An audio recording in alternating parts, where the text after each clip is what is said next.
Guten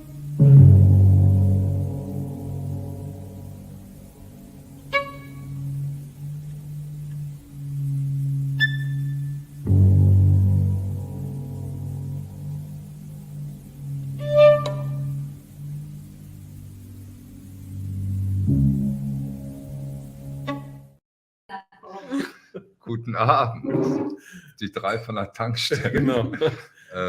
Hello, welcome. Yeah, July. July is almost over. But July was not such a cool month in a way. Was it?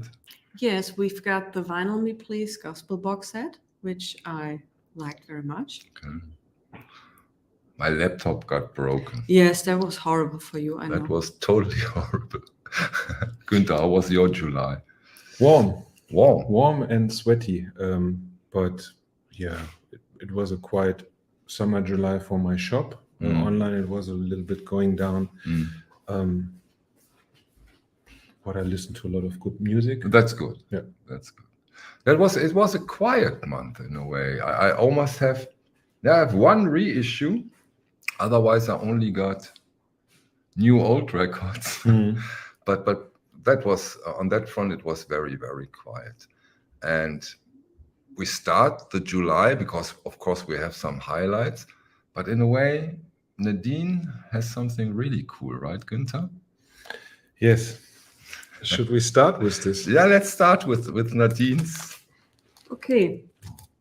I got this Brain, the #1 German rock label on white label promo. And I was so happy that Günther was joining the stream because I opened this up. Because we were discussing what it is. And it's not a sampler promo because it has, thank you, it has different titles on it.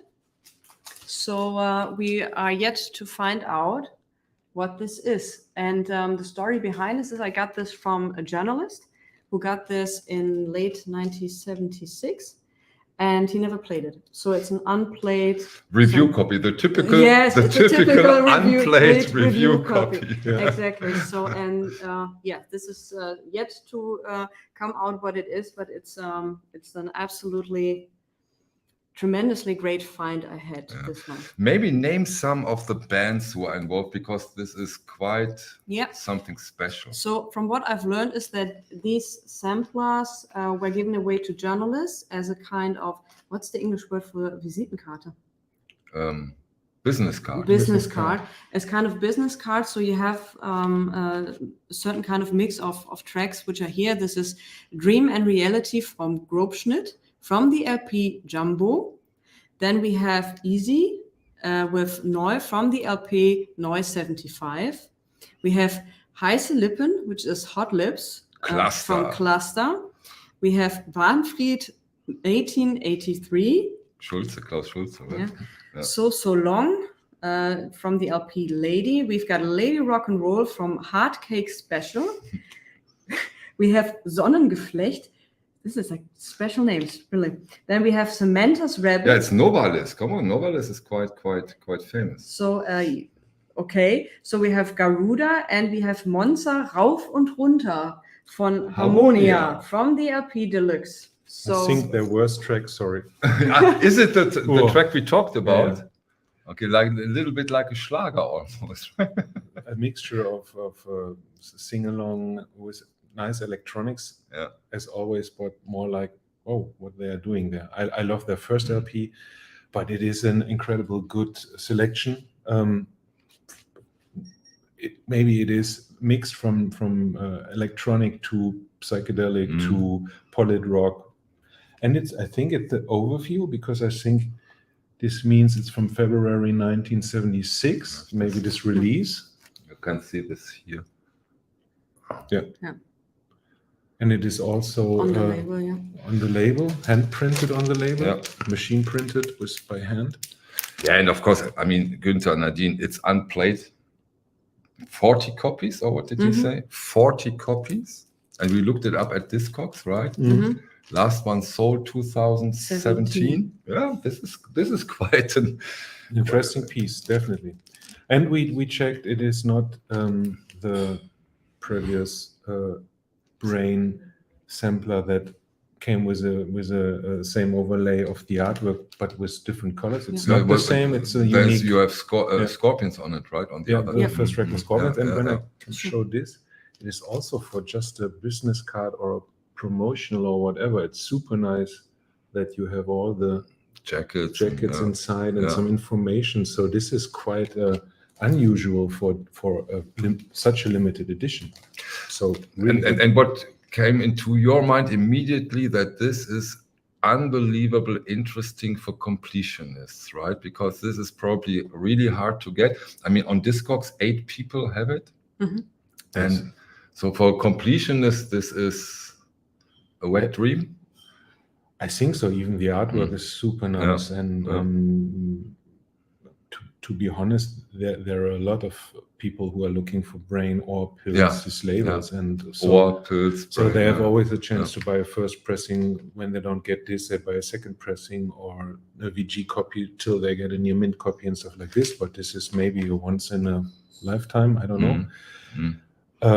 What makes me curious and what is or what reflects that this is not unreleased stuff is that it are only 83 people looking for it. Otherwise, when there would be unreleased stuff or different versions, there would be 800 or something like this.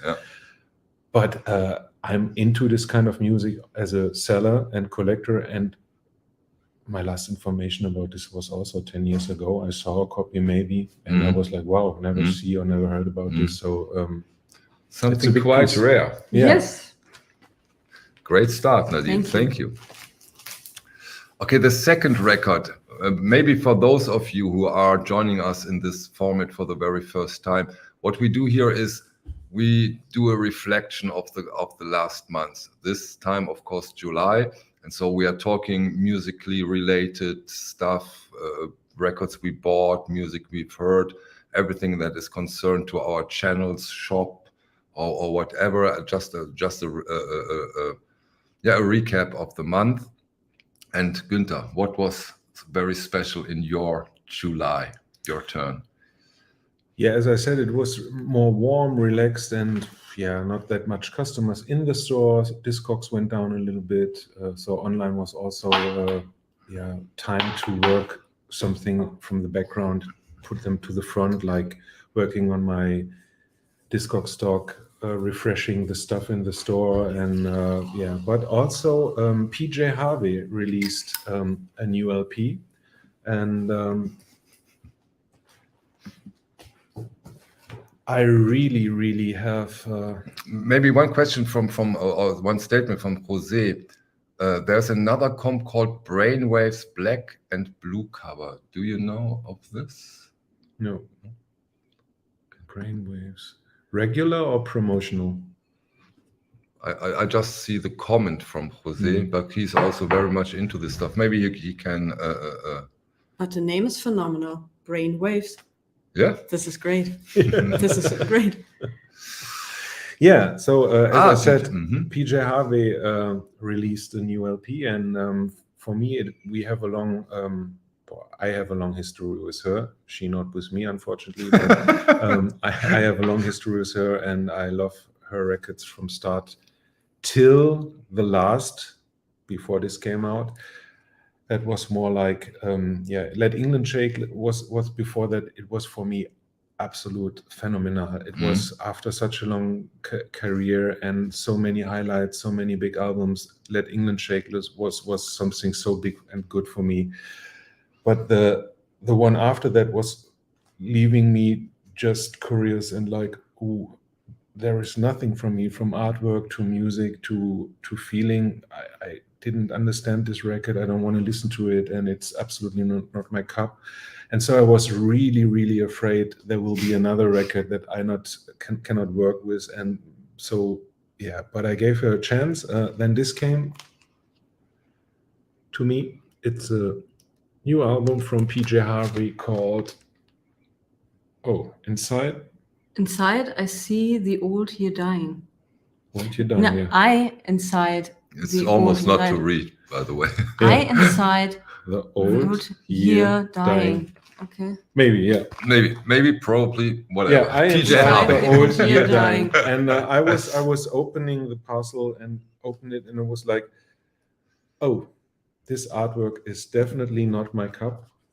And also there is the typography, the minimal art. It was like, even the hype sticker is not stickered, it's printed. It was like, oh, this will be not an easy start for me. Is it embossed? Is this No. Oh. It just looks also Yes. this year. It looks embossed. It's hard to see.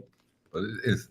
Yeah, but it isn't. And it was for me like, oh, what is going on there? Mhm. So on the back, a nice photo. And I was just thinking maybe they should have turned the back to the force. But yeah, then I listened to it with not the best. I was not in the best mood, a little bit stressy day. I listened to it and was like, what the fuck is going on? This is totally terrible. Really?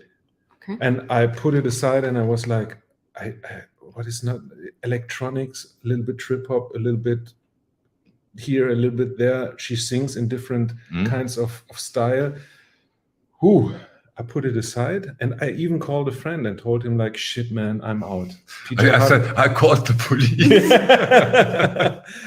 But the next day, I was thinking like, now I have some space, I'm relaxed, and I will give it another chance. And I sit down there, put it really loud in my record store and listen to it in the whole, and I was totally smashed. Okay. It's unbelievable. There is everything inside, as I said, but in the good way. Lots of feelings and emotions. It's a really, really intense record. Also with a male voice. Reminds me a little bit on early Tricky records, like the early Tricky phase, but the good ones. With dark electronics and PJ Harvey speaking really strange and super, super nice. So every one of you who maybe missed PJ Harvey along the way, get back in, give it another chance. For me, absolute highlight of the summer. Okay, cool. And since this, 3 times a day I play it in the store. Really? Yeah. And what is a really, really good sign, even my wife sitting in front always comes in like, this is good. But on the other hand, then I hear Brötzmann. And So did the mood, was the mood the factor that you started to like it, or was it the fact that you heard it a second time? Yeah, you need a lot of space to let this in, or you must be willing to understand that she totally goes a different direction. She said to all the musicians, we do everything in a different way. When you start playing the same old game, you are out. For me, not the easiest decision, because I love nearly 90% of her work, but it's phenomenal. It's really great. She's back in the game, so totally new, totally need to get amazing. This one. Yeah. It's new and cheap. Ryan, Günther, I still don't like the new PJ Harvey album. I agree with you, initially reactions, but he stood to the initial reaction. Yeah, but Ryan, that's how it is. Yeah. On the other hand, Marcella totally agrees with you. See, that's the beauty about music. Different opinions, different reactions. You can never talk about taste. Exactly. Yeah, what I have here now is also something which is not everybody's taste, probably, but I took it out for different reasons. Because first of all, I think this is a very, very beautiful, probably handmade, right? It's handmade, yeah.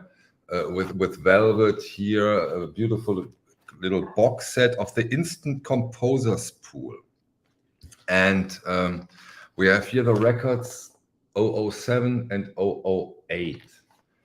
I got it from this young man next to me. I, of course, gave it a listen at home. And it was musically as expected. But the big surprise, and I immediately called you, because this is a live recording. And in a way, this is one of the best live recordings, Audiophile. Don't forget, it's also an Audiophile channel here. I have never heard a better live recording. this is in its roughness, in its directness, the dynamics, the how they're captured, also acoustically, this craziness in a way. And somebody is playing the saxophone probably out of the kitchen and the other on the balcony, and you really can hear. This is an absolute stunner. And I said, Günther, I called you, I cannot believe how good this recording sounds. And you said, no, Michael, that's not a surprise. This is from enthusiasts for enthusiasts. Yeah. And from the production value, I totally can second that. I have never heard a better, so on a similar level, but not on a better level. This is this Instant Composers Pool 007 and 008, an absolute stunner. And what's also quite worth mentioning, I think, Günther, maybe you can jump in here if I say something wrong. What's quite special about this release is that it's on this black label. Silver typography, yeah. Of course, it's from minty vinyl. it's mint. Yeah, but I have to be honest. This is from a friend of mine who is one of the big and great sellers from the Netherlands. Michel from Klinkhammer. I got this from him many years ago, and I had to buy it again because I never saw the black and silver labels twice, and also the handmade box is unbelievable in stunning condition and beautiful. The reason why I sold this is what I told you. I'm more into the free dynamic stuff of FMP and ECP, and this is a super good modern jazz record. Yeah, it's total stunner. Unbelievable. So if you're, when it comes to jazz, open-minded sounds maybe strange, but if you want to try something out, get into this Instant Composers Pool.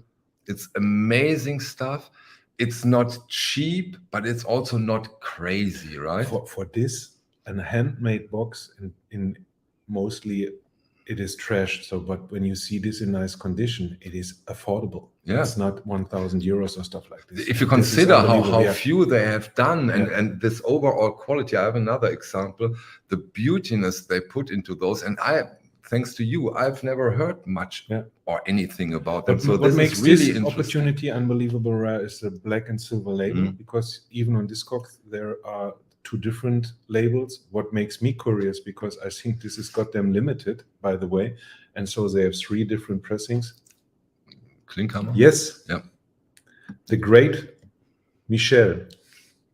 Crazy Michel. Crazy Michel. Crazy Michel. Oh. When was this recorded, Michael, this concert? From what year are we talking about? Thanks. Give our hellos back to Max Liam, of course. Which year? You have it in your you know it on You can read it inside here. 69. On the label it says Amsterdam, November the 22nd. The recordings were from 69. 69. Wow, okay. Yeah. And all the big names, Peter Bennig, Willem Breuker, Han Bennig. And the reason that this more goes into modern jazz, I think it's Willem Breuker, because Han Bennig also with Brötzmann and all the other Schlippenbach and so is also really well known for being crazy and really far out. But this one is... It's a beauty. Yeah. Total beauty. So that was my first take. Nadine? Yes. I see them coming. All of them. Oh, now it gets really beautiful. Maybe some of you remember. Shining. Yeah. So I bought some of this. This looks amazing here. Yeah.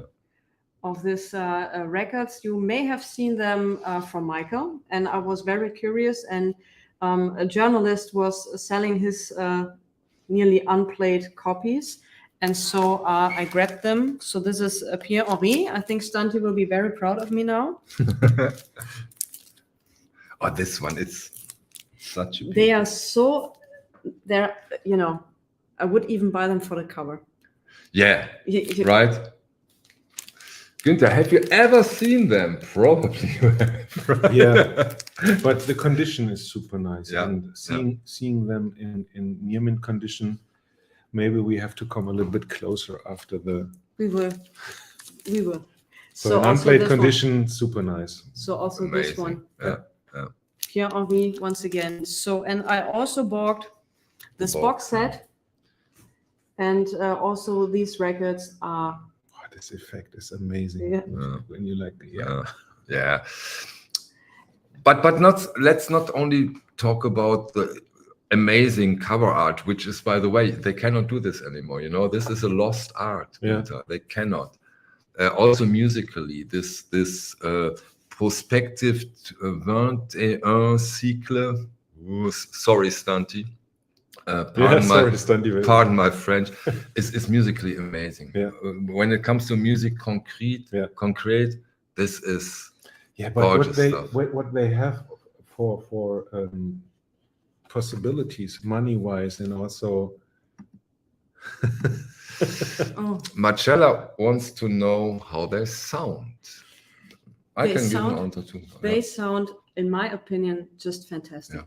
Absolutely, absolutely stunning. And I also like the pictures inside here. So when you look at the Sigma Festival 1967, as the people were laying down, look, you can see that. So if you find these, they just sound tremendously, tremendously good.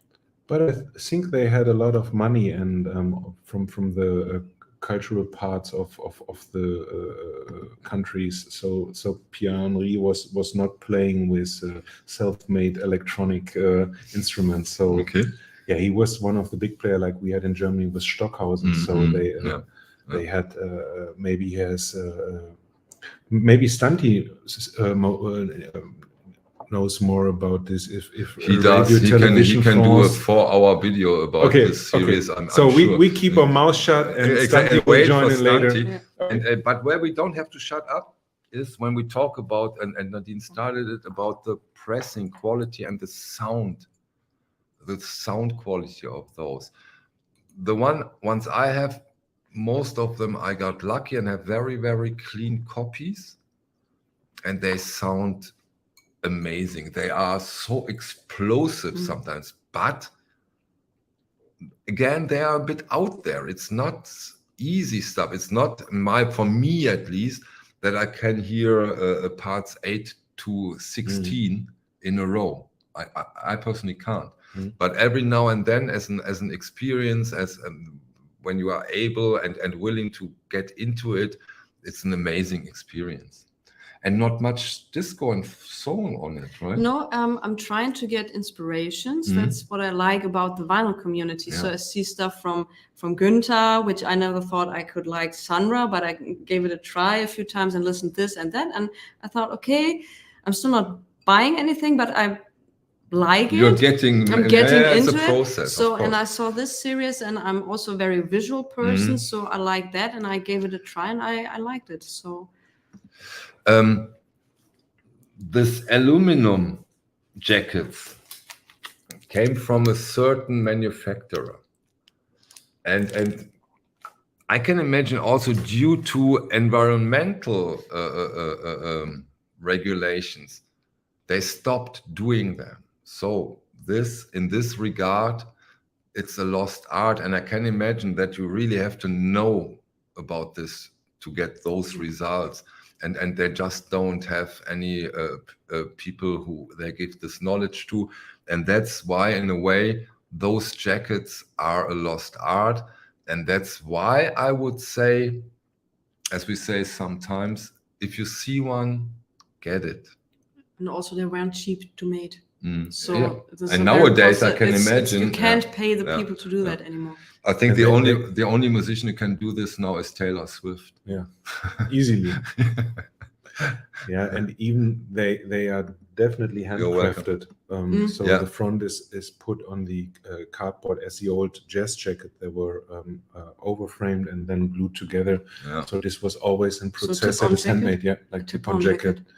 So this is like a tip-on jacket, and I think it is handmade in France. And they not only did the stuff for Pierre-Henri, it was also did for Percussions de Strasbourg or something like this. So if you are just in it because of the beautiful art, there are also some records like around 10 to 20 euros. Yes. But they are musical wise more classical, not modern classical music, more basically classical music. And they are even in when you are in Paris or something like this, you can find them. I think the most expensive ones on the series are the Xenakis and the Xenakis and Parmigiani. Parmigiani, yeah. They are quite hard to get, especially in a very good shape. Yeah. But otherwise, they are reasonable. And the Pierre Henry's are highlights. Yeah. Really, I really can recommend them. Yeah. There is one from Pierre Henry that is with a robot on. Also, Stunty will directly know what it is. I think GRM, with the green jacket, green gatefold jacket. No, it's also a silver cover. Okay. And there is a robot on it. Stunty will join us in a couple of minutes. So yeah. The Detoni is the most expensive elusive. Okay. Detoni. Taylor Swift, Joe Blair. If you haven't heard of her, she seems to be quite popular right now. Günther is talking about the cortical art. Yeah. Thanks, Stunty. Günther, your turn, and I see something lurking over there, which makes me quite nervous. So we said we mix a little bit, and as you all know, I'm not only a seller with a record store, I'm also a collector, and so I had the opportunity to add a Sunra to my collection. This one here,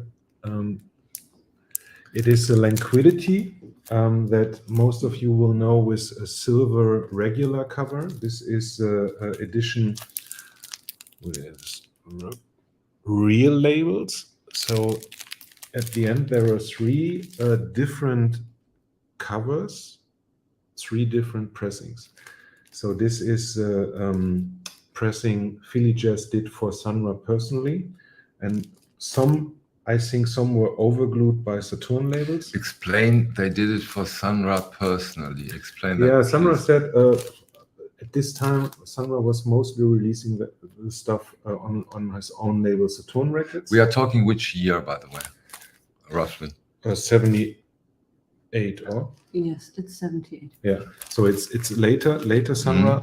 I think, Nadine, this will really be on your mind when you listen to it, because this is the most easy to get into, super melodies, even some soul jazz, and I think in the video 1 or 2 times before I told everybody to start with this one. Right. This is the one to start to. There is a repress, there is a box set with all 3 versions. Yeah, and I was lucky to score the missing last version of this record. Here are the songs only longer, and on the other they are a little bit smaller, and it's not a big difference, and most of these should not care about this, but I'm really happy I scored this from a seller in the United States I work with, and this was my personal highlight for my own collection, so this is not for sale. So now you have 3 versions of one Sunra record, but do they all go as originals in the strict sense of the word, or how can we grasp these 3 versions? Yeah, the regular Philly Jazz version from 1978 is with a silver cover, and most of you will know this from the reissues. This is quite an expensive record. I talked to Michel from Klinkhammer yesterday about this, and he's much longer in the game with Sunra, buying, selling, and he said to me this was back in the days, and like 10 years ago it was an $80 record, but it was not easy to sell. And then there was the premium, or the pre-order version, or the version that Sunra sold. Fan club version in a way? I don't know. At this point I have no idea if Sunra did mail order with this or just so. I think he sold it on the concerts, and instead of the silver cover he did paste on, Okay. like this one. Yeah. Which is of course in a way cooler, right? Yeah. So this is the paste on put on a standard jacket. Yeah. So this is much rarer than the silver cover, but valuable, I have no idea. It nowadays turns up only once or two times a year. The silver one is available on Discogs every day, but the missing version is actually a test pressing. This is not the test pressing. I don't want to confuse you. This stayed at home. There's also a test pressing done by Capitol Records for Philly Jazz. Yeah, so this is mainly the most expensive and really hard to find version. This is the second rarest, and the silver one is the regular. But when you have the chance to buy the reissue and want to know what is Sun Ra all about, start with this one. But the content on all three versions is the same, except the longer parts, but there's no different songs on it or anything. Not really. Okay. Maybe I missed by checking all three. There is maybe a little bit louder trumpet on it or something. But yeah. I got a krautrock creator, a box from a krautrock band. I don't say this is a krautrock album. Maybe some of you do know Faust, but this is a Chinese release of the late Faust. I think it's 2022, and they did this box set together with KG Haino, avant-garde artists, and this is a beautiful box set with 2 records. May I? A CD, which I probably will never hear. A beautiful booklet.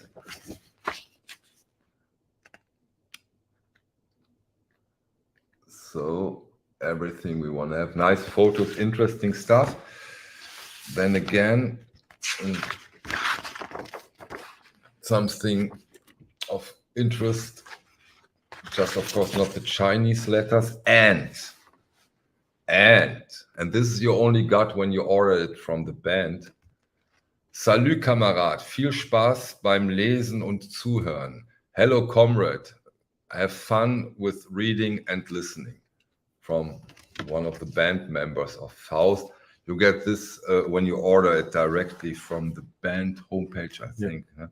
So amazing stuff from a band that is now, how long are they around now? 50 years? It's unbelievable, right? And they're still releasing amazing records. So all of you who are into Faust, this is quite an adventurous, gorgeous, beautiful listening in a really well-made packaging. And I think my first Chinese pressing. You have a Chinese pressing? Yes. Of course you have. No, of course. I don't ask Günter if he has one. Is it still available? No. So is there? No. You can get it over at Discogs, but I don't think that you can order it from the website, right? I think from Faust. But not this version. Yeah, there are different versions. I think there is a picture disc, a clear vinyl, a black vinyl, and something like this. But I'm pretty sure if you contact the band or they have something on the website, but I have no idea. I was checking the Chinese label, and it was like, okay, I cannot read it. And just a reminder: don't get the picture disc. Why? They are beautiful. Yeah. You can have it also. You can put it. Yeah, of course, as a collectible. But I would never prefer a picture disc. No, not when it comes to the player. Zap, here. You are into Faust. See, sorry, I overlooked. Yes, Faust still in there. 2 different versions of the band, both with original members. Yeah. So Zap is a big expert, and he loves Faust. Yeah. Nadine. Yes. You can give me both because they're from the same artist. Thank you. So what I got, and I'm super happy about this because it took me years in getting these. This is the Lou Johnson. If you have maybe seen the latest video on my channel, Lou Johnson made only 2 albums. And this is the first one he made, and it was produced by Jerry Wexler, who also produced Aretha Franklin and all the big artists on Atlantic.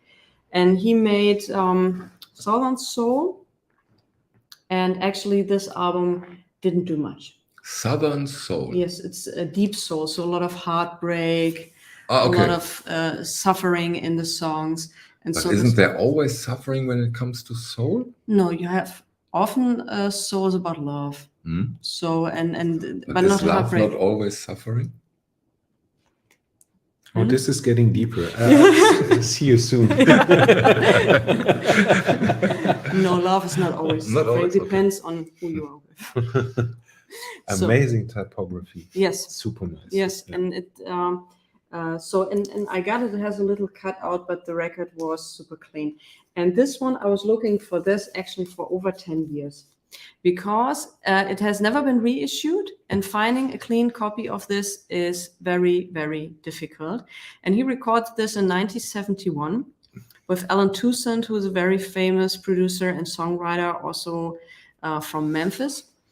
And when Alan was giving interviews, he worked with all the greats in soul music. And when he was giving interviews, he said, and he was asked, okay, what's the greatest song you ever written? What's your biggest success? He always said, it's a song, it's called Transition. It was recorded by an artist, Lou Johnson. Nobody heard it except him and me. So it's the best song I've ever written. And this brought this record back to light. Okay. So, and in recent years, it's really getting more and more difficult. And I was very fortunate to find a white label promo stereo Where? in the United States. I have little dealers in the United States who look out for stuff, because it's near impossible finding these records here. And like I said, finding it in a decent shape, vinyl-wise, is super, super difficult. But on the first look, this looks amazing. Yeah. The spindle hole looks fine. Yeah, I it don't has see some surface scratches, but otherwise Wow. it's Super nice. But for a soul record, right, out of this area, yes. And what I really like, they hand The- glued with the stereo on stereo, it. yeah. because it was so special. Yeah, somebody, they Is So- there also a mono version? yes. Ah, okay. Show the hand glued stereo version, Yes, because this is. hold Shall I? on. It's Yeah. over here. You see it on the top. Yeah, super nice. So there is somebody did this by his hand. Yeah. So it makes this even more Yes, interesting and absolutely. unique. So Absolutely. And I can only recommend, if you are into soul, I'm always getting asked, what kind of soul records should I get in my collections? This is absolutely one to get. And it was released on Vault, which was a sub-label by Stax. But it didn't do much, and so it was a little difficult to get, and it's not reissued. is this in general available some here and there on Discogs or eBay? Yes. Sometimes. Sometimes. Yeah. But the thing is, I tried Discogs. I was so desperate in getting this record. Mhm. I tried Discogs, and I always say, please send me pictures. Yeah. And the records were like destroyed. And for me, that's not VG plus. the old problem with online buying. Question for Marcella, Nadine. Nadine, do you like the brass construction as well? Yes, I do like them. I also have some records of them. Dr. Winston O. Boogie asks me in this case, would you ever consider a high-end CD player? I think you will like on your system. In my opinion, you are maybe missing something. Barry, of course, when I don't take that too serious when I say I probably don't listen to it. And no, I don't have a CD player, but not because I totally reject CDs in a way. But I've decided for a certain way. I'm all in when it comes to vinyl. And if it's not on vinyl, then I will have this gap musically, and I will survive because I have enough records. So I just don't feel the need. And of course, there are amazingly good sounding CDs. There is no doubt about that. But just not for me. And hey, vinyl is enough.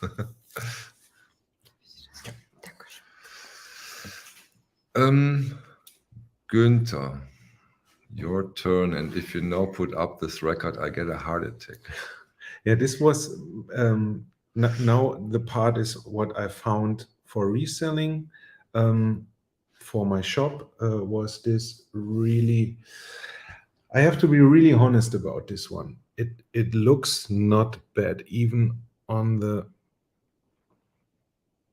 camera here, but it was advertised and sold to me as unplayed, maybe near mint, unplayed maybe, and the jacket VG plus to excellent. And I was by the way, because Günther, for him, it's of course, but this is an US first pressing. mono. Mono, but Yeah. because we have to mention this, he thinks, of course, it's for him, it's Yeah, but and it's- I was really I got a heart attack. Opened this and Okay, yeah. looking at it and seeing there is lamination missing. The four corners were like destroyed, in my opinion. And then I looked at the maybe unplayed near mint record, and I was like, it's so dirty I cannot even see if it is near mint. But thankfully, Michael cleaned it, and we also played it on his record player, and I was like, wow, this sounds really good. So it was unbelievable. yeah.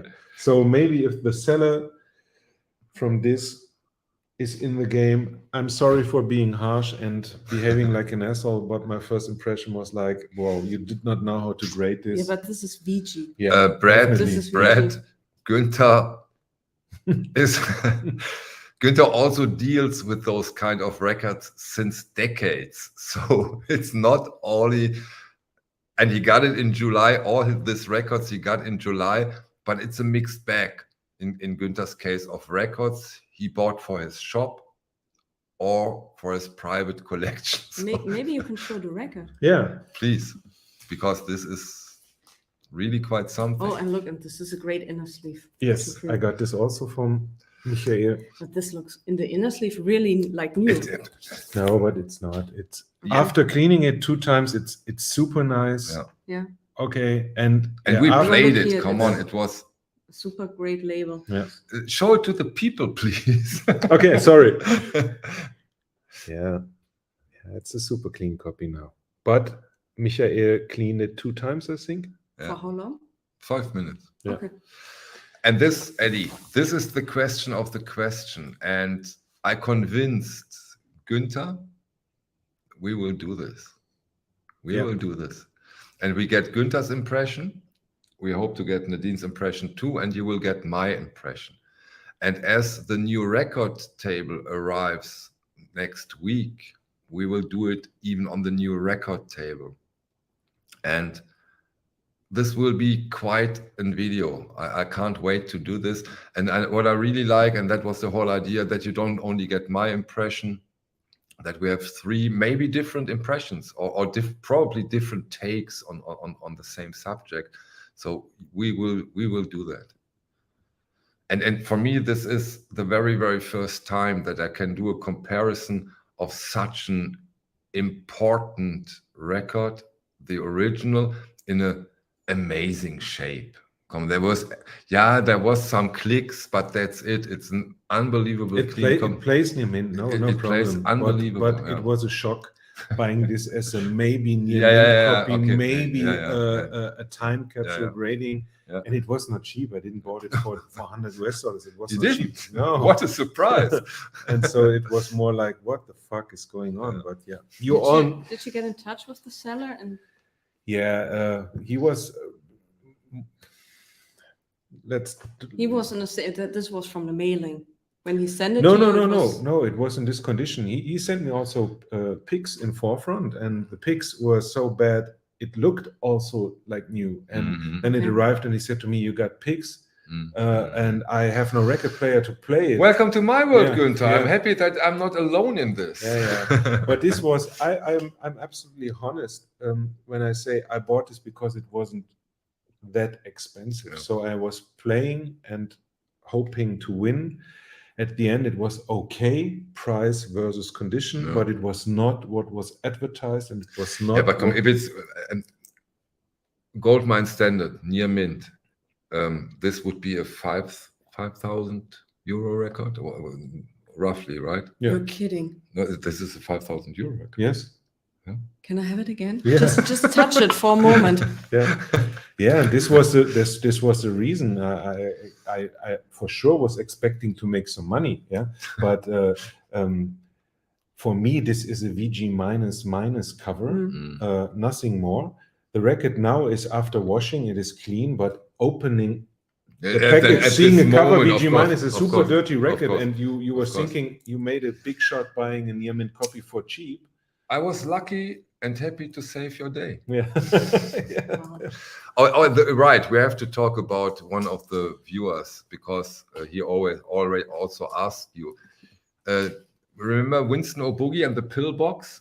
He got one. Yes. Congratulations. Yeah. Finally, And in stunning finally. condition, or Probably I saw photos, and it, you saw. I think you can see where the. I saw them too. Yeah, you nice, saw them on nice. the Instagram. Yeah, On the yeah, all we see. nice. Yeah. Yeah. It looks great. Yeah. So this is one thing we don't have to take care anymore. Yeah. The pillbox set for Barry. My turn. Oh, I'm not prepared. Nadine. Oh, Nadine, this is in a way Wow. on your turf. But I start mhm. with the packaging. Okay. Nadine and me, we got the Gospel Truth box from Vinyl Me Please. This looks amazing. Wait, what he has to say. No one. And Wow. for the very, very first time, I am totally not satisfied with the packaging of Vinyl Me Please. The booklet is lackluster, to say the least. The design, the quality of it, it's half broken already. The box set itself doesn't have this soft touch and terrible color. If you put it next to the other box sets, it looks like a piece of not so nice things. And yeah, the jackets are okay. They are what they are. Not sharp enough in a way, but I don't know how the originals look.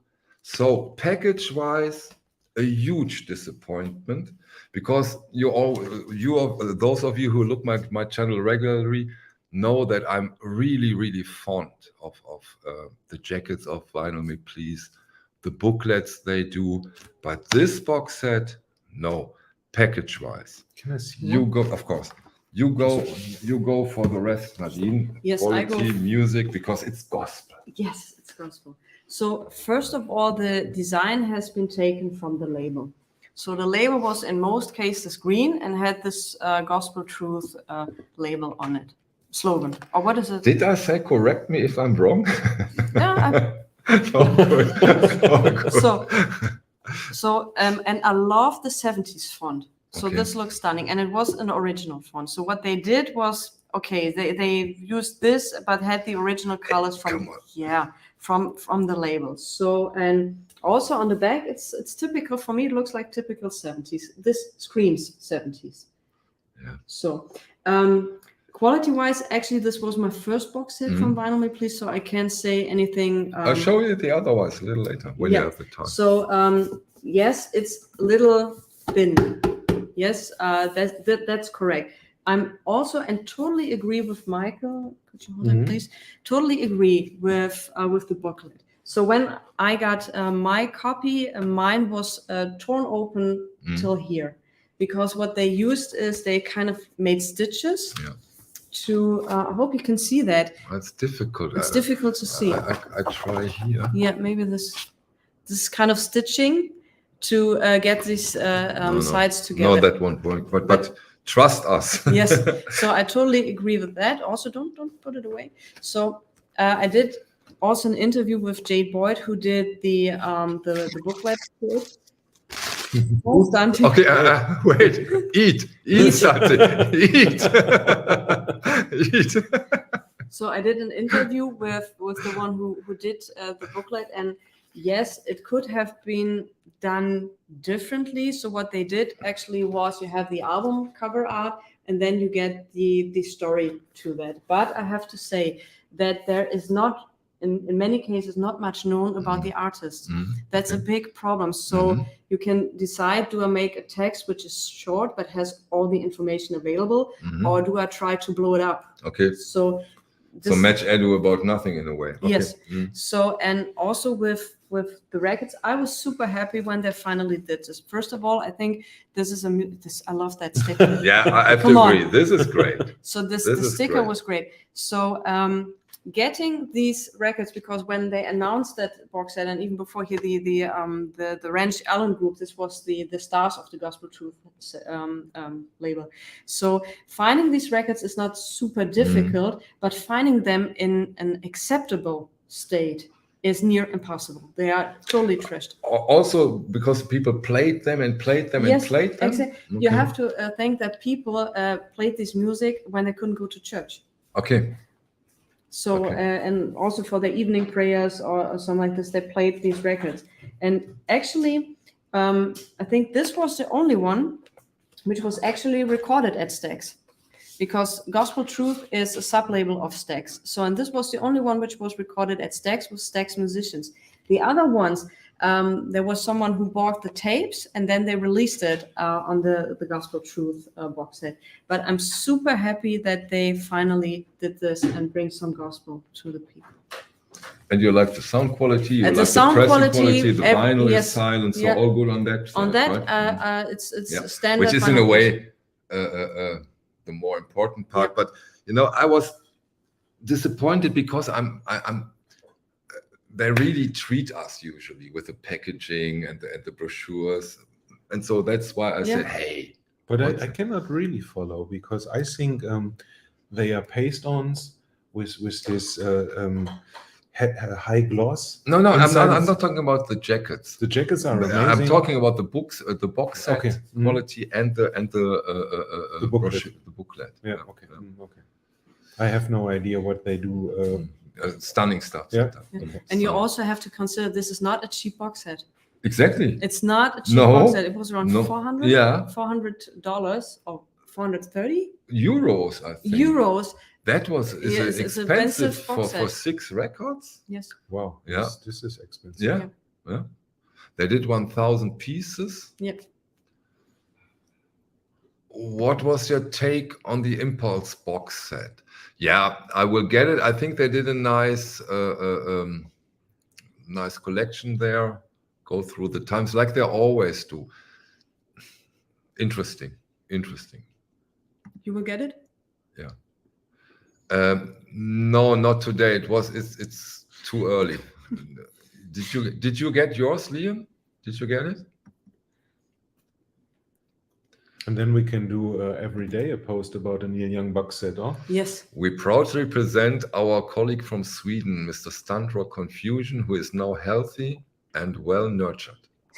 Hello, Stunty. Guten Abend. So, hydrated, yeah. So, how are you? Yeah, I'm fine. It's been quite exciting. Couple of weeks record getting wise for me.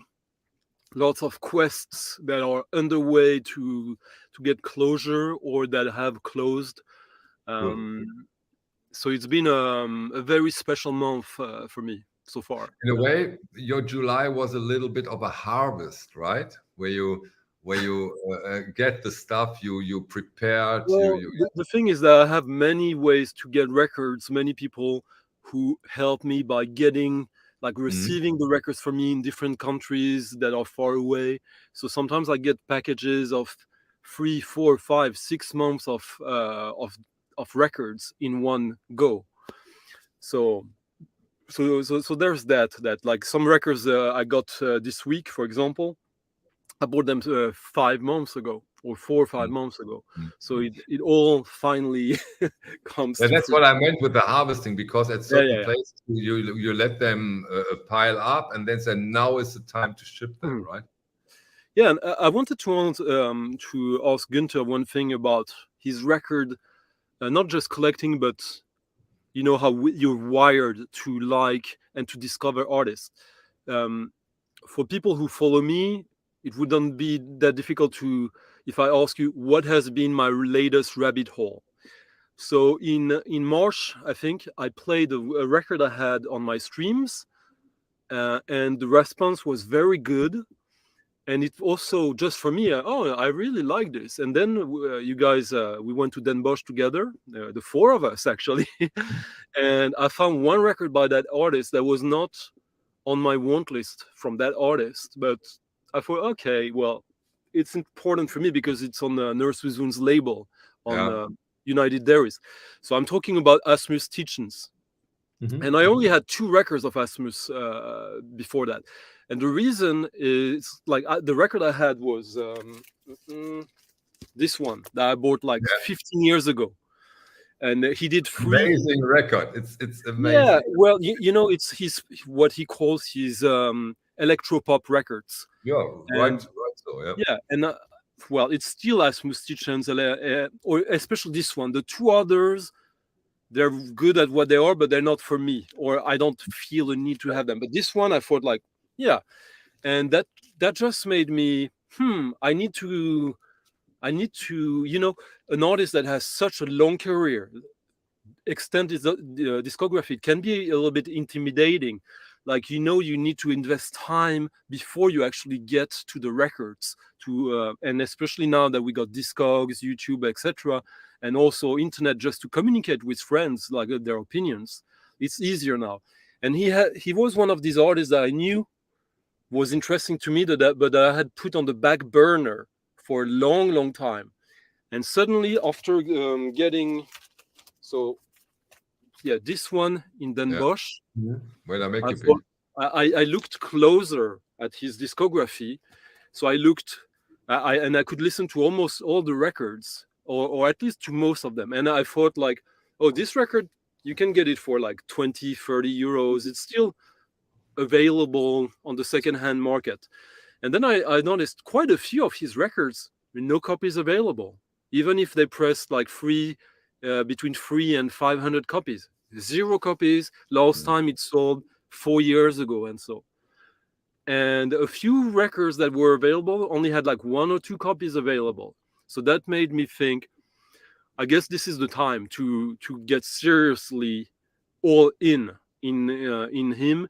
And when I say all in, I don't need to have all his records. I just need to identify the ones that are interesting to me, and to get them now, and proactively so. And I'll show you a couple of and explain the story. But how you have patterns like that sometimes, you guys and Günther? Definitely, yeah. I had the same with a colleague of Asmus Teachings who died, Konrad Schnitzler. Yeah. I did the same. Like, wow, he has 1 million of CDRs and 50 or 100 LPs. And I did the same what you do now with Asmus Teachings back 15 years ago with Konrad Schnitzler. Ending up, I bought the archive from his widow. Wow. Yeah, it's not that hot as it sounds, but it's also not totally unhot. Yeah. It's a little hot. So yeah. And for me, it's the same as you do this. I start burning and digging and mailing, phoning people, and that it was the same at this time. All the private pressing from Konrad Schnitzler wasn't available. Also, the early stuff, he was involved into Eruption with Rodelius and Möbius. So the black, red, blue, yellow, green were impossible. And we talk about not only I put money in my hands and buy it, they were not available. Exactly. 15 years ago. And so I started contacting. And yet, these Konrad Schnitzler records, he still did like close to 1,000 of each of them. So it's just that it's very, very collectible. Yeah, but I do the same as you. I'm not a completist. I started buying it all when the price was right. And then I started listening. And it took me years. And I just saved 7. 7. Out of, I had 35, 40.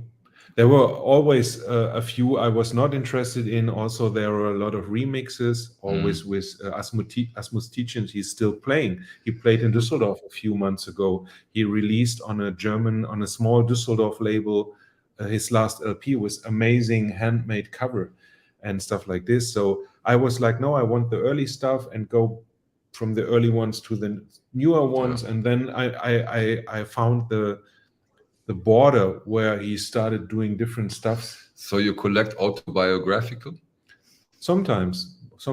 Also, sometimes I start with the covers I like the most. So I say, this is an unbelievable cover artwork, like the colors. They are all black. The cover is black. The label is black. There is no insert. This is like, wow. And it is from the early 70s. Yeah. So it is like, I need this. I can imagine.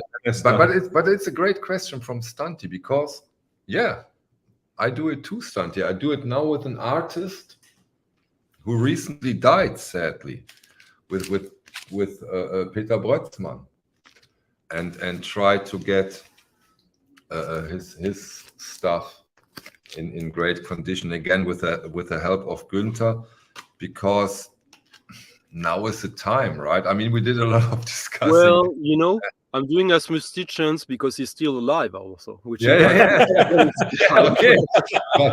So this month I think it's more than my time, actually, Michael. I got the Couscous de la Maroquesque, and finally I got the nipples. Look at that picture. Is that? It's a Lipparello. Wow, you need to show that. Okay. Yeah, but I think this, if someone really smashed you like Asmus Tietjens, he's worth to check out his live work and check. He had this band Werkbund, I think. The front of the. So yes, Werkbund is a band that he denies being part of. And he has. Let's see. Yeah, here's a few. This one was difficult to get. This is one of the first I got. When I started to get really into, I had, I think this one, no, it's, let me see. I'll show you the, so far, I'm waiting for two more Asmus Tietjens records. With the nipples. And there's two that I might be missing, but I got all of this now. Okay. Show again, please. Yeah. And this is, in total, I want to have 27 records of his, and there's probably like 100 records of his. But are you also talking about the Asmus Tietjens stuffs where he wants to hide that it's from Werkbund, and the most difficult I got is this one that I got this week. This is Mechtilde von Leusch, and he did. There's only like 300 copies of this. This is from 1990. He still has some good stuff in the early 2000s, by the way. And this has a sort of Nurse with Wound list, by the way, in the back. Oscar Sala. But so he says it's not him. But I know people who know him and who work with him, who record with him, who have told me with a smile, yes, it's him, 100%. And this, no one has it for sale. If you go on Discogs, someone has it for sale for $20, but it's only the cover. But no one has had it for sale for 4 years or so. Wow. So what I had to do is, everyone who has it in their collection, everyone who gave it a rating, because sometimes, and who have their collection on hidden mode, I contacted, and only one answered, yes, I'm willing to part with it. Thankfully, I had something to trade. That was a very good trade for me, but I was ready to pay 200 euros for this with no problem. Because and why, for record, I didn't even really consider like 6 months ago. I was actually aware of this, but I didn't know it was Asmus Tietjens, because I was into Werkbund before I was really into Asmus Tietjens. And it's just, again, these numbers, the mathematics of, like, I ask around, the shops, they don't have it. The people who have it, they love it. and there's only 300 copies. No one has had it for sale for 3 years or 4 years. So okay, your Difficult. price is basically mine in a way, even if I can't do whatever I want. But he also has another band where he has admitted that it's him, which is Hematic Sunsets. There's 5 volumes. Hematic Sunsets is an anagram of Asmus Stitchens. He has many projects where he uses his name and makes anagrams, and this is what he calls like death exotica or goth exotica. And this is very joyful music where it's him with various local musicians from the Hamburg scene, such as the names escapes me now, but Felix Kubin and people like that who supposedly help him. It's never really clear. And I got I already had volume 3 and 5, and this week I got volume 4, 1, and 2. And Günter and Nadine are talking about the cover art. They're quite impressive. Oh yeah, cover. Yeah. Of these ones. Yeah. These looks like CD compilations from the early 2000s or 90s, but and the year of release of these? It's between 1990. Well, let me tell you exactly. The first one that I actually got through the boss of RER, Recommended Record in the US. This one is, it doesn't say, but from memory, it's from early 90s. And the last one was 2016 or so. But the last one, the volume 5, it's okay. But if I was like in Günter's position where I do, after a while, I don't keep everything, the volume 5 would probably be the first one to go. But it's good. And there is a question from Barry, from Winston. Sorry if I have asked this before, but is there a mainstream rock prog band you like, Stunty?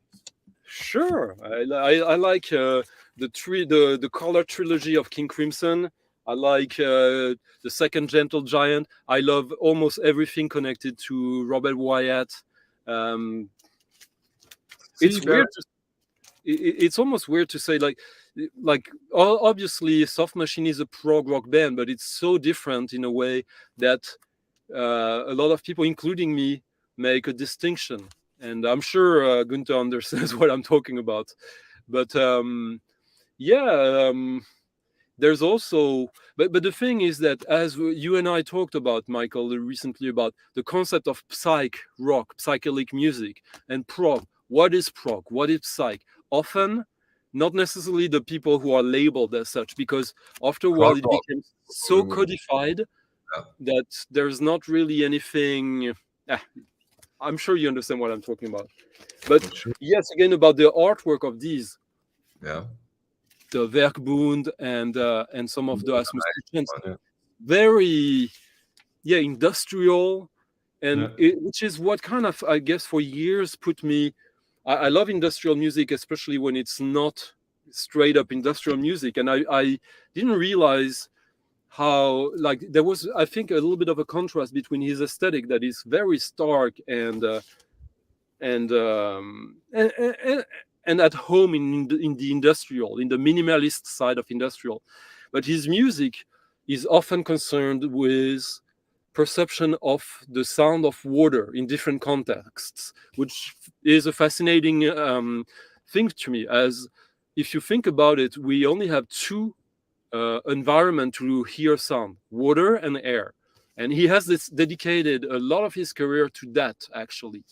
And air, the people who actually have recorded music with air environment, the French guy, help me, Michel Redolfi, and a few others in Denmark. There's a guy also.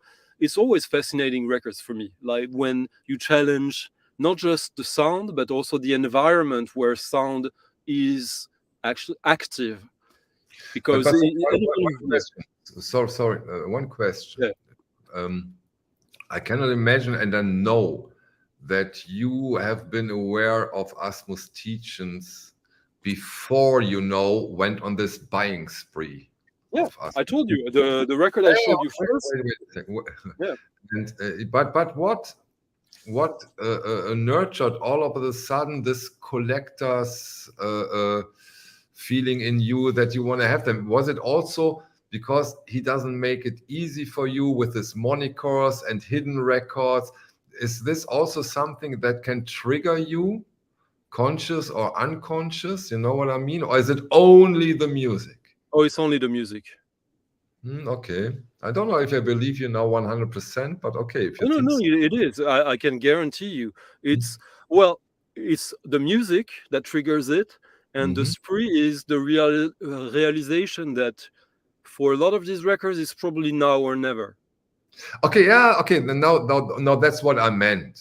Of course, if you doesn't like it, if you don't like the music, it doesn't make sense at all. Of course, but also now that you are aware of it, it's now or never. It's worth. Again, it's like it's these artists that there are so many artists that have vast discography that we are into, like Sun Ra, Nurse's Wound. That like sometimes you have one that you were early on in your journey into, and you know what it means in terms of time and energy and intellectual investment. So when you see an artist like Asmus Tietjens or Miles Davis, that you know some of it, but when you want to have to create a connection and a relationship to their music on the same level as I have with Nurse's Wound or as Günter has made with Sun Ra, you know that okay, this is not something I can do casually, like or I will regret it, because you will miss on opportunities that are now here that will not be here tomorrow. So, or that is at least my opinion. And yes, it doesn't mean that I'm gonna get again all the Asmus Tietjens records. Like I've realized that he has kind of an out of he has a date, a prescription date for me. There's around a time in his career where his music stops to be interesting to me. And fortunately for him, it's quite recent, but it's in the past 10 years, or 13, with some exceptions. And I will always listen if he has something new, of course. But like he has some records that are very cool on cool labels like Esplendor Geometrico. He has two on that label. There's one that is really good, I have, and the other one, it's what it is. It's just not for me, and I'm totally fine not having it and not pursuing it. That being said, the Werkbund records, there are 7 of them. I started, the first one I got was like 5 or 6 years ago. And then I identified 2 others that I want them. And when I got them, I got a 4th one. And now I realized, shit, they're all good, actually. They're all really, really good. And they're hard to get and not that cheap, right? And there is also on United Diaries, right? Not Werkbund, no. No, but Asmus Tietjens, the early one. It's the one I got in Den Bosch. That is, it's not a super rare and expensive record, but it's but already, I mean, I see unfortunately the effects of us talking about these records, showing them in the various ways we do. I got this for I think it was around 35-40 euros. I think it's an 80. Between 65 and 80 euro record now, maybe more, because of course they didn't do that many, and of course we want them in at least real VG plus. Sorry, so it is. So I'm quite happy that now I'm 25 in of the 27 I want of his, and the 2 I don't have. They're not the most expensive ones. I'm going to be patient. So, but, yeah, Stunty's July was heavily influenced by Asmus Tietjens. It sounds like this, yes. Wow. But of course, great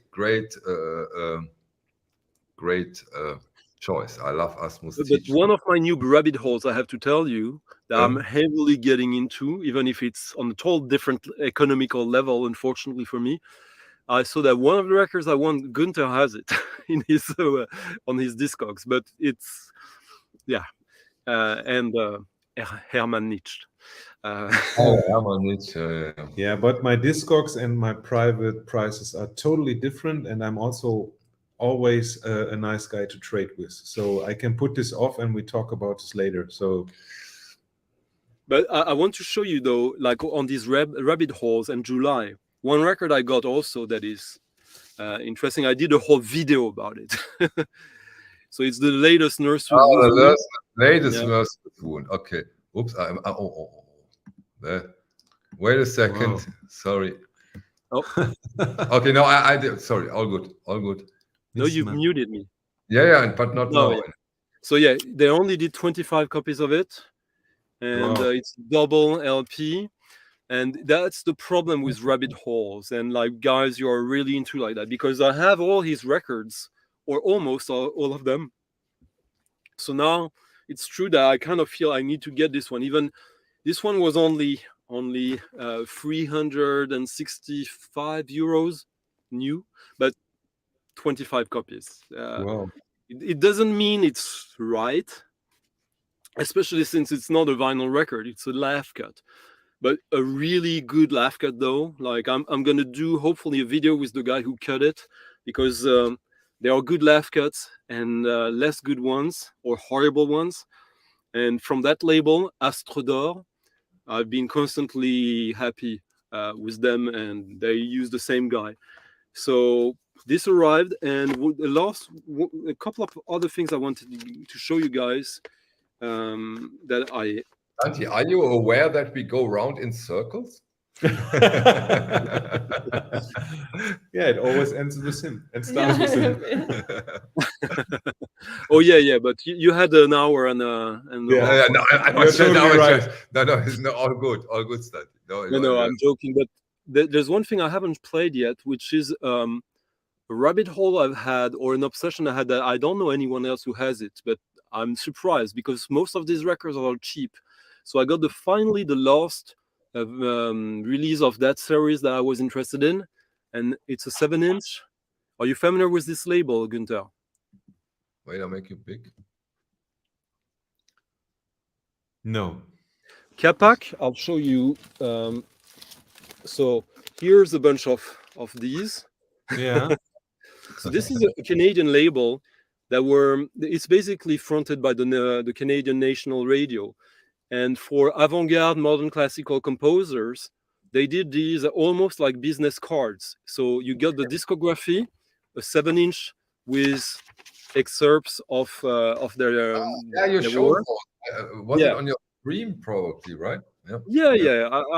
I've been getting them for now 20 years. And some of these are like this.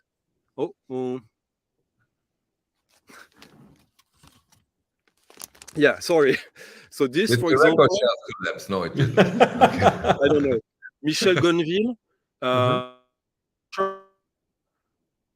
composer, and the guy who did the electronics on L'Infonie. Do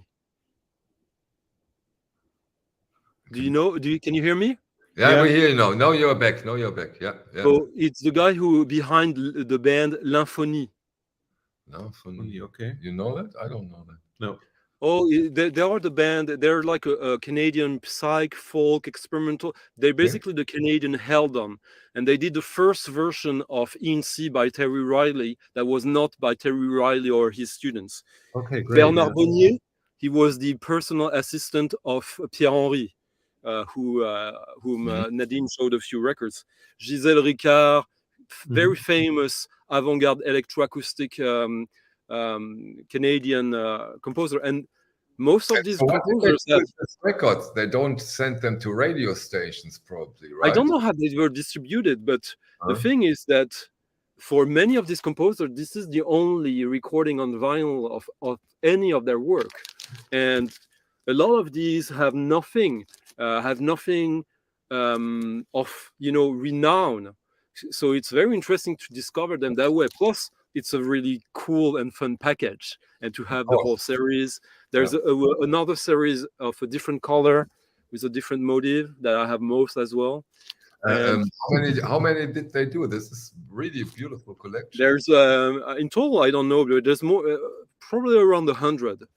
And Wow. as you can see in the back here, you have the catalog of the orchestral music, electroacoustic music, choral vocal music.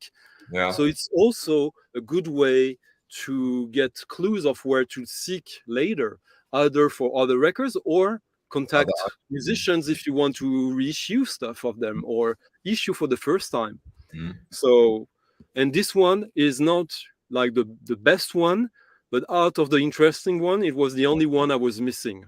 Okay. And Great. they go, sometimes you get them for less than $10 because few people know what it is and few people know it's interesting, and that a lot of famous figures or very interesting in the avant-garde experimental electroacoustic musique concrète got their very first release in that series. So now I can talk about it freely with no fear of we now go out of the dungeons of the OVC out in the clear in the No, you showed them on the stream too, and I love those that's and you not even into 7 inches gems, you know, those are gems. Few people and know. Michael, you're not into you've said it many times, you're not into 7 inches, but when you see this, I don't start that. Yeah, of course, but I don't no? start. No, I won't. But I can still like it. You know what I mean?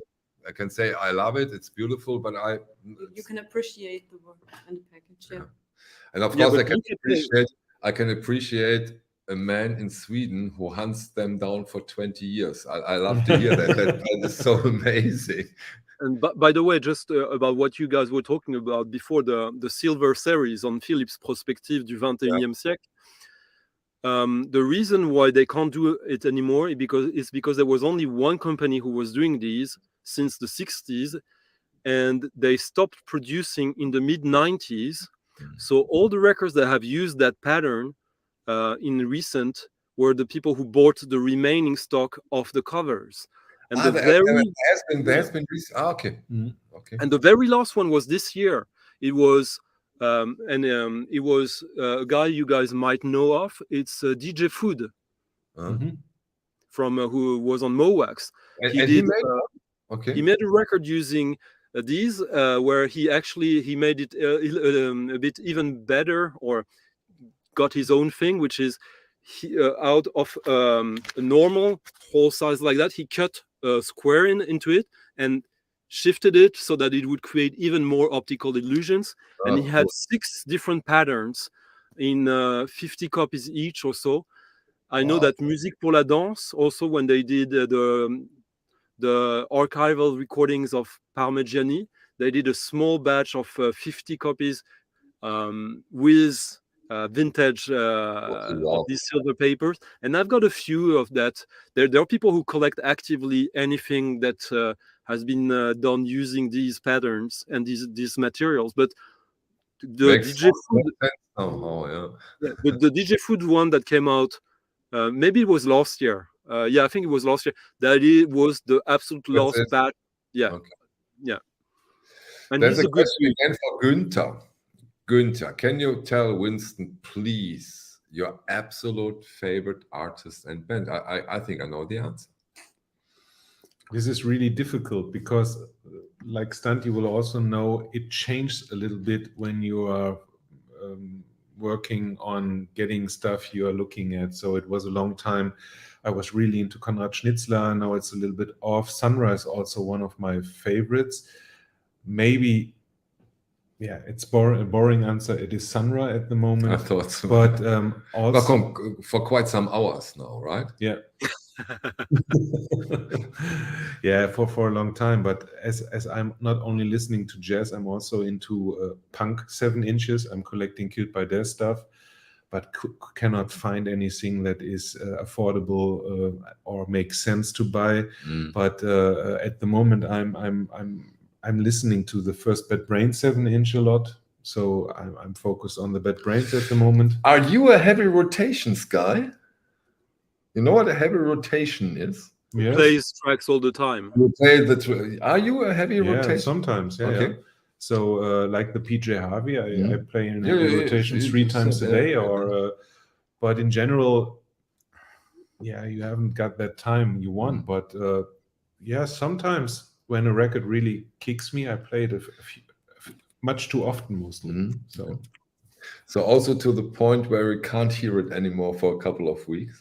Yeah, I had this 1 year ago with the Lemonheads. I'm a big fan of Ivan Dando and his genius songwriting, and I also follow him on Instagram. And for 1 year, I was listening to every Lemonheads records, even for the cover records, and I found everywhere something that was amazing. So Ivan Dando and the Lemonhead, the early, the late, everything I really love. And so this was for 1 year in heavy rotation. Yeah. Okay.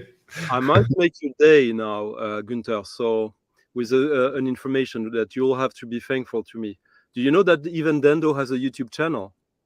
Yes, but I don't want to get too close. But do you know that he's doing live streams where he jams all the time? Yes, but okay, I want to stay in love with him. So yeah, he's not an easy character for some reasons. Most of you will all know. This is also the reason I never went to a show, because there can be a good show, but the risk he's been clean for quite a few years. At least he says now.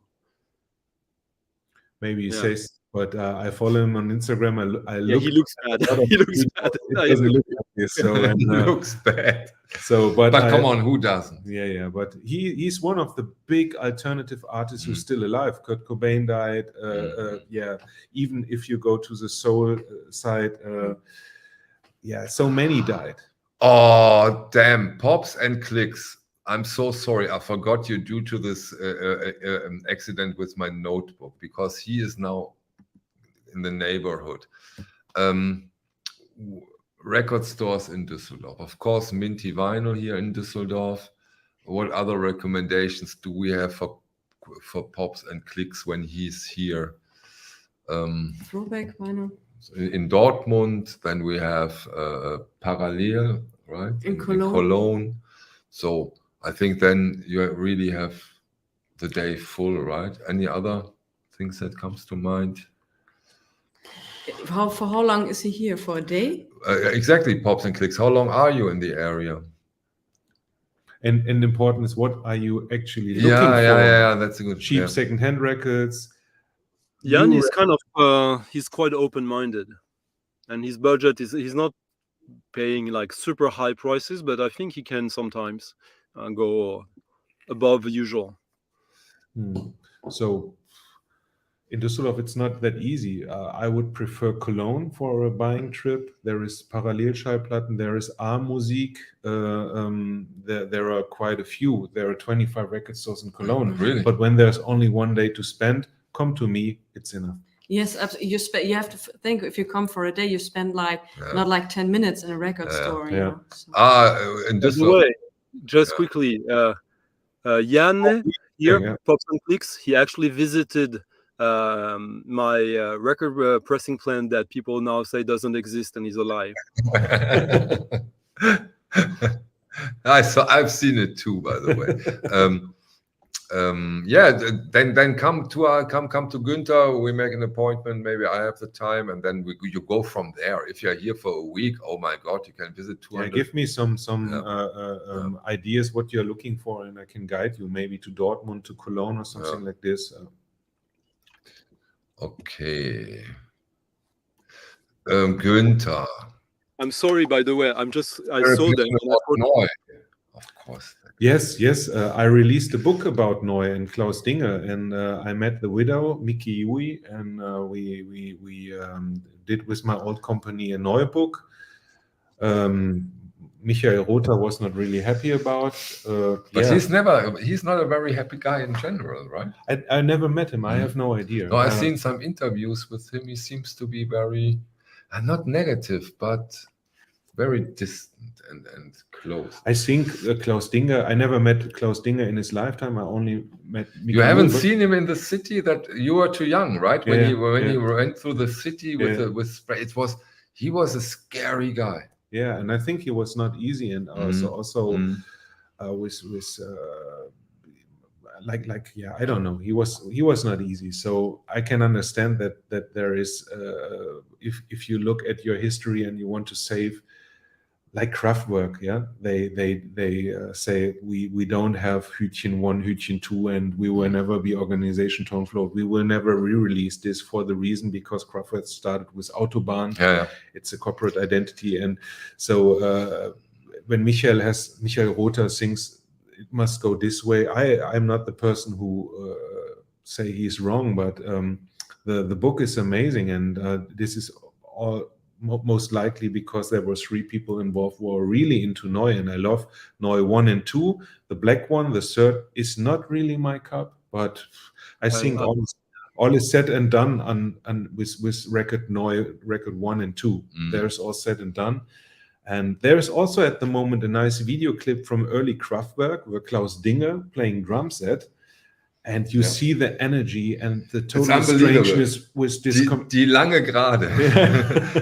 So, sorry, it means a long direct line, a long direct line. Yeah, it's amazing. So I'm really into Neu, but to be really honest, I'm from Düsseldorf, and this should not sound arrogant. I listened to this 20 years ago. It's not on my mind yet because of the 50th birthday or something like this. So I did not put my records out and listen to it. I listened to this 20 years ago, and it's not on my mind yet. But I'm so a big not fan. on heavy rotation right now. No, definitely not. Yeah. But you're happy if you find one. So as a dealer, right? I can show you something that is on heavy rotation and makes me really headaches at the moment. Is this one?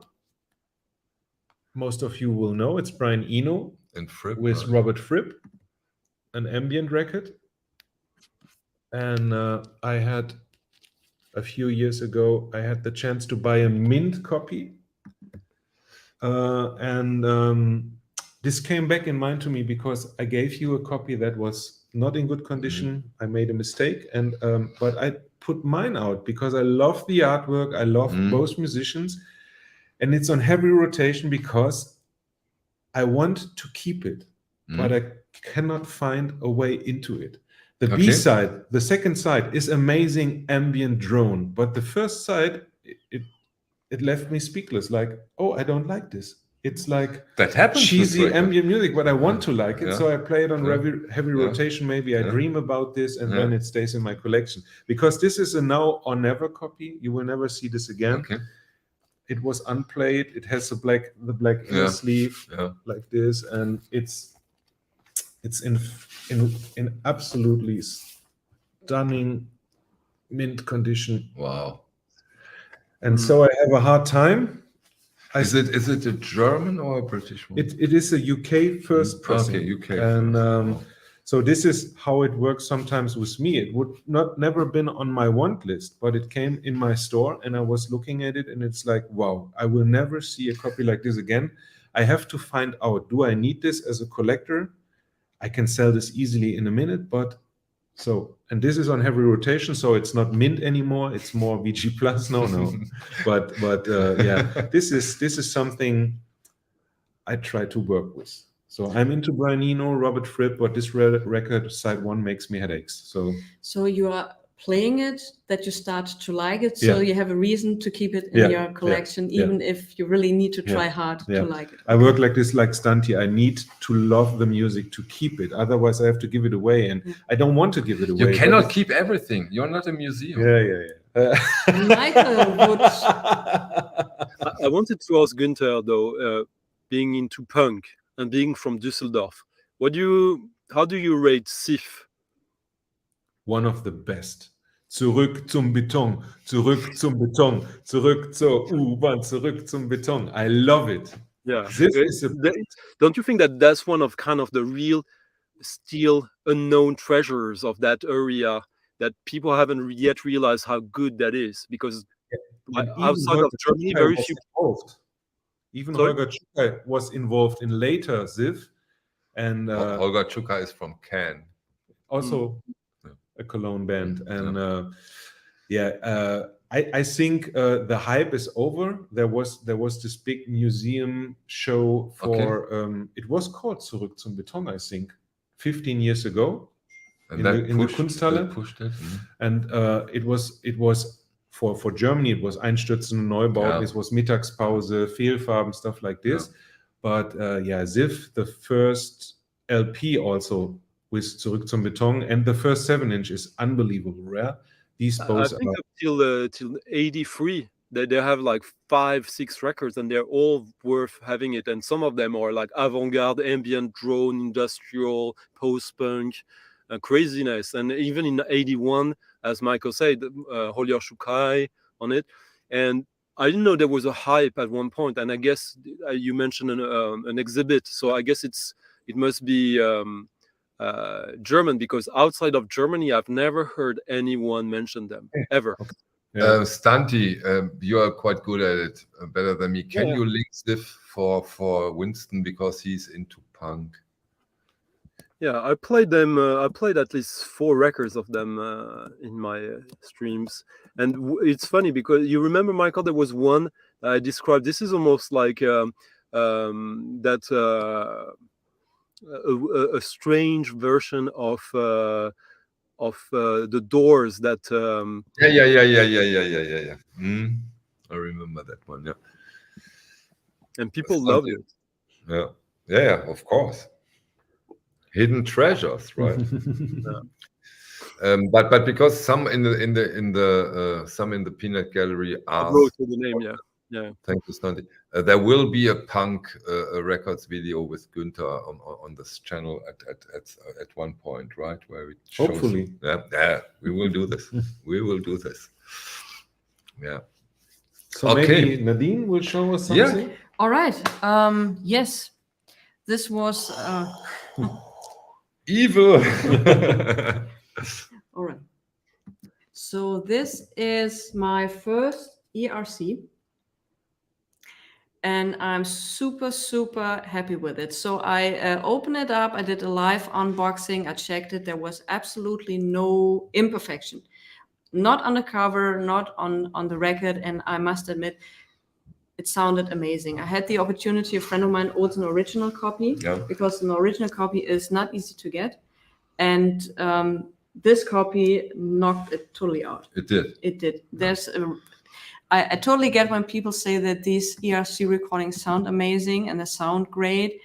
I only have this one, so I can only say it with this one, but they actually really do. Compared to the original, this was absolutely stunning. So the guy who had the original, he was totally blown away. He wanted to buy this one, but it was sold out. And he said he never heard the soundstage. There were parts he never heard before. And he knows this album in and out. So yeah, that was... Which is quite something when you say you compared it to the original, yes, right? Absolutely. Because most of the time I rarely have any reissues. But this one is just fantastic. It's a fantastic concert for the left-handed, and yeah, I would say go get it. But I think nowadays it's more or less it's not available. But those things are gone. Yeah, I think you are one of the few lucky who also have the Vashti Banyan finally, right? You gave it to me, thankfully. Yeah, really nice one.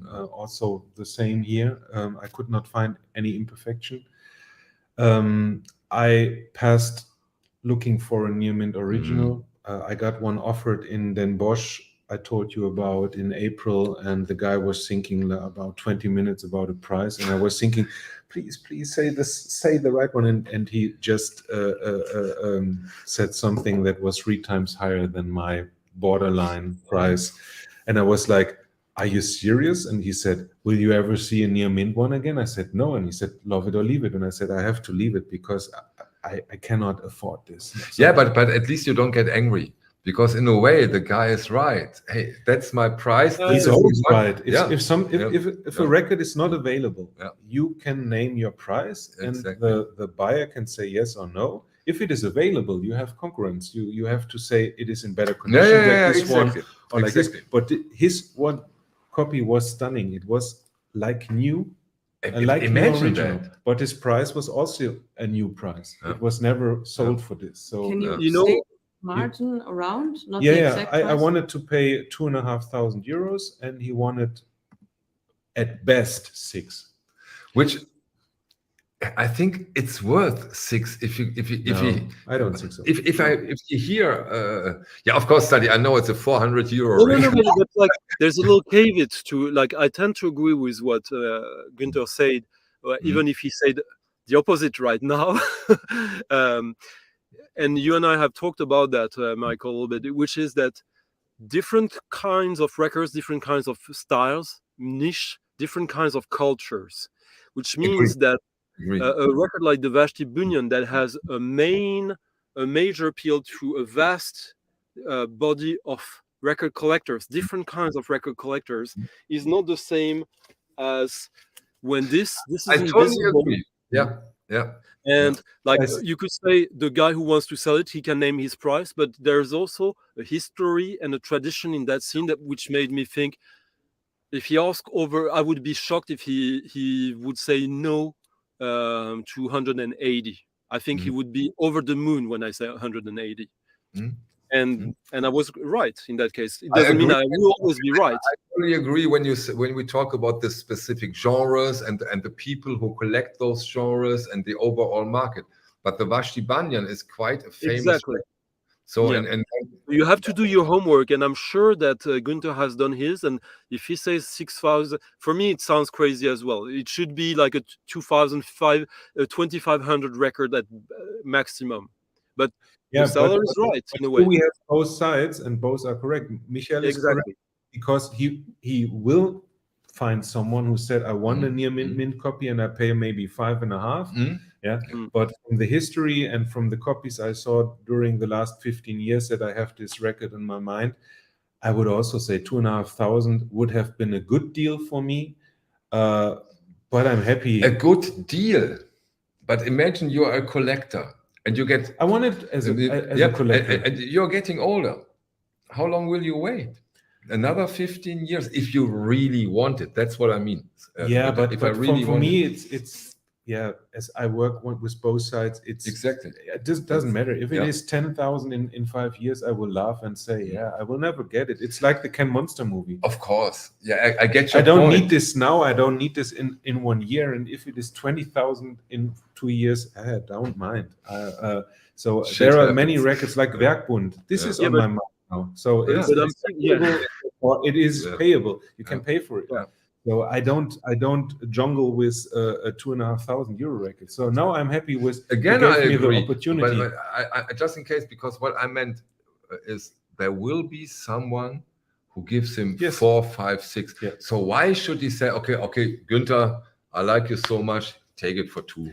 Yeah, but on my side, as a seller, if I have a near mint copy and decide not to keep it, I would also try with 4 or 5 big players to trade it or something like this. But when I say it goes now, then I name a price and that is from the history mostly. Yeah. There are a few pieces that have no history, and you know me, then I'm gambling. Then I say, you have no other choice than gambling if there is no history. And I say, let's trade or let's work something out. But with the Vashti Bunyan asking, a private guy asking a seller to give him 5,000 or 6,000 is like, okay, good luck. Have a nice day. Have a nice day. And in this situation, I found out he offered it to 10 of the big players, and they all were like, no. And so I made the right decision, even if I don't have that money. So, you're right, but I think we still are allowed to talk about it. I hope at least you allow us. If you don't want it, then we of course stop immediately. But Günter, if you weren't so you're also dealer and shop owner, but so you had a price limit for Vashti Bunyan that was around like what you told us. But are there other records in your pantheon where the ceiling is much higher? You don't need to say which one they are, of course. Maybe 2 or 3. I would be jumping in the game, and they are much higher, but I never saw them, and I can tell that it's not a secret. It's a Misfit first single Cuff Cool I'm looking for. It's now around 10,000 to 12,000 euros or US dollars. I had the chance 2 times to buy it for 5,000, and Stunty will trade it with me, I see, And this is one I'm really looking for, the Cuff Cool, or the first fixed 7-inch, the first Necros 7-inch. but they are all 5-digit pieces, and I'm out of the game. So, But I'm you know, look- these records, you could still, or maybe I'm wrong. But I was thinking, like, I was like, this I paid I paid I paid I paid 15 franc in 1999 or so. Show it again. Show it again. This is quite something. yeah. Yeah. It is the numbered or the promo version? No, it's numbered. Yeah. So I love this kind of discussion. I'm looking for a soul record now for over 25 years. And it started to be, it was expensive back in the day. And for me, it's usually, I only want a record if I like the music. For me, the music is the most important thing. I don't want to have the record as a collector's item. So for me, it's music first. And this record is from the beginning to the end, one of my favorite soul records. And it's not out there. And some guy said, I wouldn't even sell it for 3,000 or 5,000. If somebody would come up and tell me, hey, you can get this record for 8,000, I would jump to the opportunity. Okay, I would actually do that because I want this record so badly. I was looking for it for 25 years, but I know for sure I'm never going to have it because it was on a TechScam label. It was the Topics Giving Up record, and it was on a TechScam label back in 1976. Only a few were sold, and I love the music. If everybody is out there watching this video who has this record, please I have Go. some serious sellers. When we met in Den Bosch, I will show them. I will ask them or direct them to you, so maybe you can help them out. Okay, that was July. And for the first time in a very, very long period of time, I hope I buy more records next month. Just so you know, my heavy rotation is this month. Oh yeah, this is super. Yeah, What is it? silk screened. Yeah. Like 2 from Portugal. No, Yeah. from Yeah, and Philip. the cover is silk screen, right? Yeah. Oh, Oh, Stunty. What is happening to you? Yes. Yeah. Oh, It's a band I've been obsessing for 20 years, and I finally got this one. So Yeah. beautiful. because this one, for some reason, people were not buying it for the price that people demanded it, but I've been waiting for too long, so I thought, and I got still a decent deal for it. But The one you, And- not the pink one, the one before with this geometrics on it. I think there's a nice reissue that you can get from Telex. this one, Yes, Yeah. there's a nice you mean this one? safety copy. And Michael, Plate. if you, I know you say you won't go into 7 inches, but I know you will eventually. No, I won't. Fuck you. Yeah, these are amazing bows. Yeah. This was also, I show you before we stop. Yeah. now I'm jealous. This was a July, and now I make you all jealous. This is a €1 find on a local flea market. No, here in Düsseldorf. Yeah, the original Oh. German pressing, and the record itself seemed to be unplayed. It was in a stock of classical records, So it still happens. but It still happens. But this is musical wise my highlight. I also bought the classical stuff for €1 each, Yeah. and this was amazing. But Okay. this I was never mentioning to find on a flea market in really nice condition. You This know was why my you know this is often a German version? Because look at the thin paper Yeah. of the. So I don't know why this was on Vogue for a time, Mm. but this thin paper, this was like a late 50s, Yeah. 60s, early 60s. yeah, Horrible, yeah. but it looks great. Yeah, It's and so- I was not the first one on the box with the classical records. The guy before me bought Miles Davis kind of blue, German original unplayed, all for €1, but he left 7 jazz records and the really high price classical stuff. So I was like, Wow. So he really bought Like- Miles Davis Coltrane and stuff like this for €1. €1. I he love left, this. I love yeah. this. And I bought 28 records after him for 25 euros. I didn't ask for a discount. I didn't Oh, ask for boy. a discount. Thank you. Yeah. Oh That's my great. God. Oh This my God. was my July. It was a super hot day on a flea market locally, Yeah, and yeah. I was like, this happened to me last time 3 years ago or something like this. So this is a rare occasion. And I looked at the seller and I was like, wow. And she said, it's no problem. Yeah. And I was like, wow, I can give you. Oh, it's too cheap, but yeah. Okay, cool. Don't want to be an asshole, but you Yeah. cannot say I give you 200. Then No, she no. would be like, okay, then I keep them better or what else. So But on the other hand, she was happy to get rid of them. yeah. She So- was cleaning was someone's fine. house. She said, so she gave everything away for €1. So it still happens. Yeah, It but still happens. the opportunity is getting rarer and Yeah. rarer. I waited for 3 years for this. Next year you have to pay €2. Yeah. Final thoughts? Yeah, looking forward for the next month. I'm waiting for a big package from the United States. Exciting stuff is going to Yes. happen. Exciting stuff. Exciting stuff is going to happen. Stunty, you have a stream in 23 minutes. Yeah. And What can we expect? new stuff.